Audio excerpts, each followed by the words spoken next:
বৈদ্যুতিক লাইনে ত্রুটি থেকেই সচিবালয়ে আগুনের সূত্রপাত। এ ঘটনায় নাশকতার কোনো প্রমাণ পায়নি তদন্ত কমিটি। প্রধান উপদেষ্টার কাছে সচিবালয়ে অগ্নিকাণ্ডের প্রাথমিক রিপোর্ট হস্তান্তর করে এই তথ্য জানিয়েছে তদন্ত কমিটির প্রধান স্বরাষ্ট্র সচিব নসিমুল গনি। চূড়ান্ত প্রতিবেদন দেওয়ার আগে কয়েকটি স্যাম্পল সিঙ্গাপুর ও ইন্দোনেশিয়া থেকে পরীক্ষা করিয়ে আনার কথাও জানিয়েছেন তিনি। রিপোর্ট সৈয়দ আব্দুল মুহিতের। বুধবার দিবাগত রাতে আগুনে সচিবালয়ের ৭ নম্বর ভবনে ৩টি ফ্লোর পুড়ে যায়।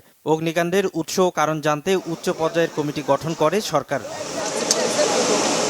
মঙ্গলবার বিকালে রাষ্ট্রীয় অতিথি ভবন যমুনায় প্রধান উপদেষ্টা ডক্টর মোহাম্মদ ইউনূসের কাছে সচিবালয়ের আগুনের প্রাথমিক তদন্ত রিপোর্ট হস্তান্তর করে কমিটি। পরে তদন্ত কমিটির প্রধান স্বরাষ্ট্র সচিব নাসিমুল গনি জানান, ৭ নম্বর ভবনের ৬ তলা থেকে আগুনের সূত্রপাত হয়।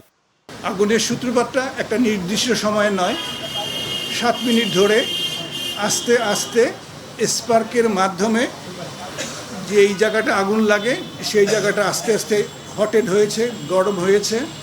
প্রথম দিকে সেখান থেকে মেল্টেড ম্যাটেরিয়াল ঘষে ঘষে পড়েছে। তারপরে এটা এক সময়ে ইগনিশন টেম্পারেচারে গিয়েছে, তারপরে আগুন ধরেছে। লুজ কানেকশনের কারণে ইলেকট্রিসিটি থেকে আগুনটার উৎপত্তি হয়েছে। এটা হলো প্রাথমিক আমাদের অনুসন্ধান, এবং এতে এখন পর্যন্ত কোনো রকমের অন্য কোনো ব্যক্তির কোনো সংশ্লিষ্টতা আমরা খুঁজে পাইনি। ঘটনার পর বিশেষজ্ঞ দল ঘটনাস্থল থেকে 3টি এবং ফায়ার সার্ভিসের একটি স্যাম্পল নিয়ে ল্যাবে পরীক্ষা করে বিস্ফোরক কিছু পায়নি বলে জানানো হয়। এমনকি ঘটনাস্থলে ডগ স্কেট দিয়ে পরীক্ষা করেও বিস্ফোরকের আলামত পাওয়া যায়নি।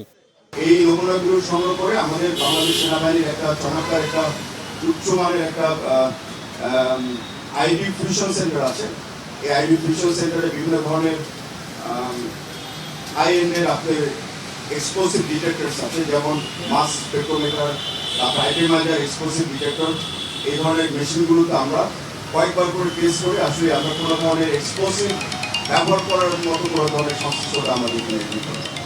স্বরাষ্ট্র সচিব জানান, সচিবালয়ে আগুনের ঘটনায় গুরুত্বপূর্ণ নথি পড়েনি। কাল কিংবা পরশু থেকে মন্ত্রণালয়গুলো কাজ করতে পারবে। প্রতিটা রুমে হেঁটে হেঁটে ঘুরে দেখেছি, আমরা সবাই গিয়েছি। কয়েকটা রুমে পুড়েছে, কিন্তু নথি যেখানে থাকে সেখানে কিছু পড়ে নিয়ে পর্যন্ত। একটা কথা উঠতে পারে যে এটা কি আসলে কেউ দূরের থেকে কিছু করলো না। আমরা গোয়েন্দা বইয়ে যেরকম পড়ি না, এরকম চিন্তা থাকেই মানুষের। ওই একটা জিনিসের জন্য কতগুলো অ্যাডভান্স টেস্ট লাগে, যেগুলো আমাদের দেশে হয় না। নর্মালি এর আগে এই ধরনের সিদ্ধান্ত আমরা কোনো সময় নেই। কিছু টেস্ট অলরেডি আর্মি ল্যাবে চলছে, আর কিছু আমরা সিঙ্গাপুর এবং ইন্দোনেশিয়া পাঠাবো, যাতে এগুলো আসে এবং এই টেকনোলজিগুলো যেন আলটিমেটলি আমার নিজেদের ভিতরে আমরা বিল্ট ইন করতে পারি। সচিবালয়ের আগুনে একটি কুকুরের মৃত্যুর ভিডিও রিলিজ করা হবে বলেও জানান প্রধান উপদেষ্টার প্রেস সচিব শফিকুল আলম। সৈয়দ আব্দুল মুহিত, বাংলা ভিশন, ঢাকা।